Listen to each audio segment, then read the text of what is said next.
300-pound Samoan guy, Pacific Islander, the guy that did this to my wrist.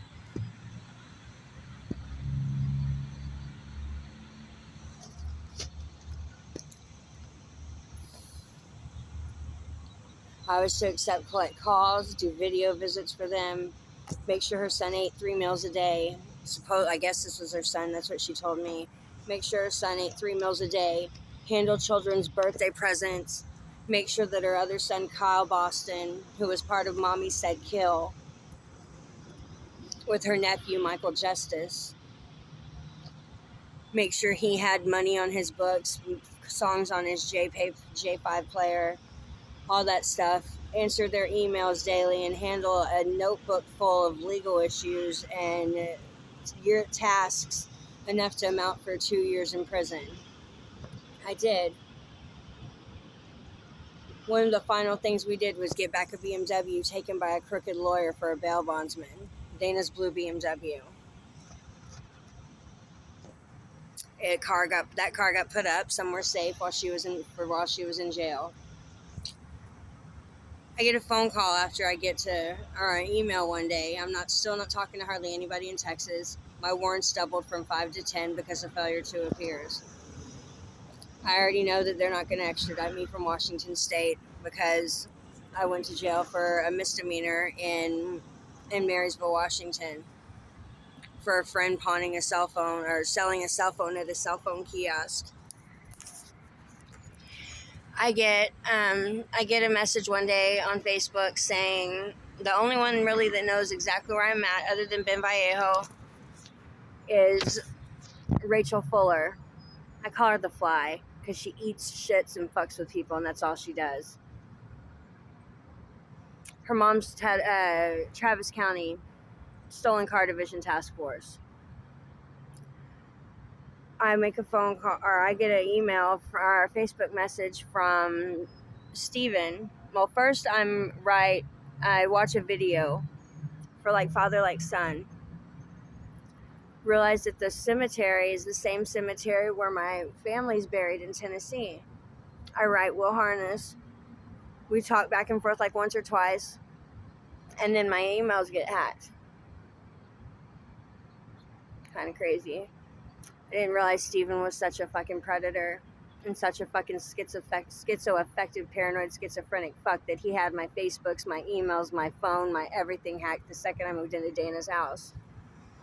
Says he has recordings of me doing stupid shit like masturbating and doing all kinds of crazy shit, which he does not have. But he's gone back and reenacted this stuff so he can, so whenever this comes out, he can get in, try and use it against me. Swing away, bud. I don't care anymore. Come to find out, I bought a Prelude. I bought a Honda Prelude, a 5th gen. I didn't like it. It was an automatic, first of all. Second of all, it had overspray from a car accident on the driver's side, and you could see the overspray to where they didn't even sand it down properly. So I decided I was going to wrap it. Steven buys me enough car wrap, enough pink, chrome magenta pink car wrap to wrap the entire block. Said it was his first big purchase on Amazon. I didn't get what he meant.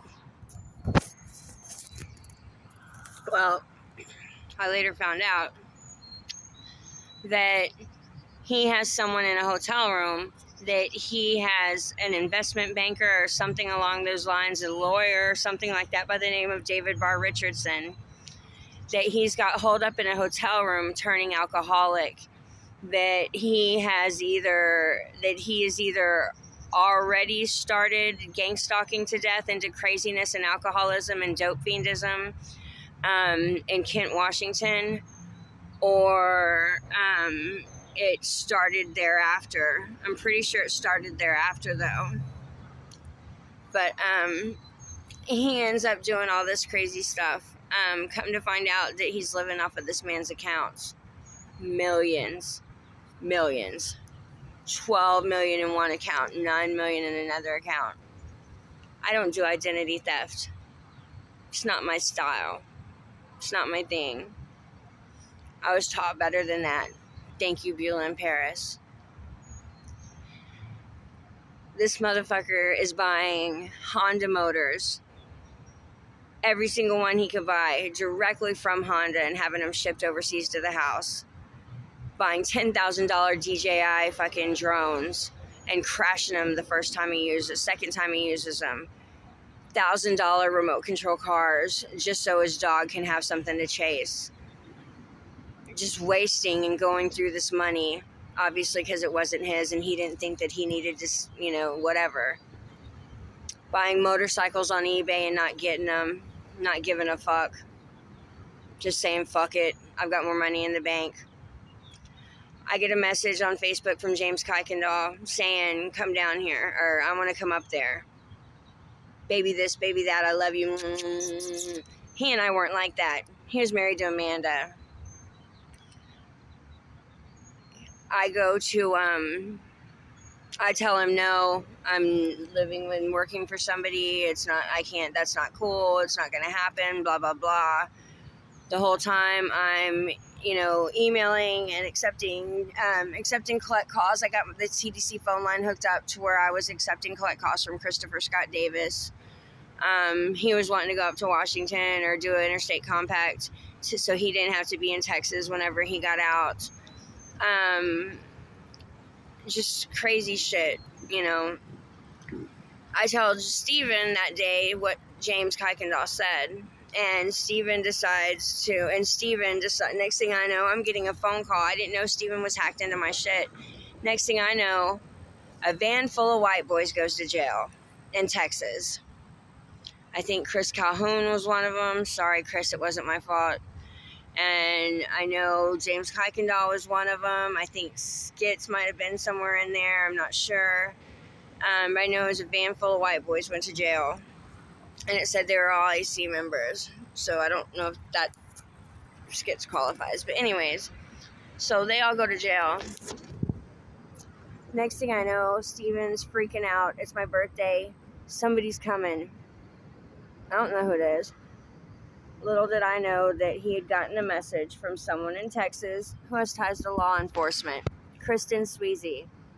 Kristen Sweezy's ex-husband was the head of Net Team. And Eastwood is somehow related to her. Who knows? Now it's making me think they're all just inbred assholes. Just saying.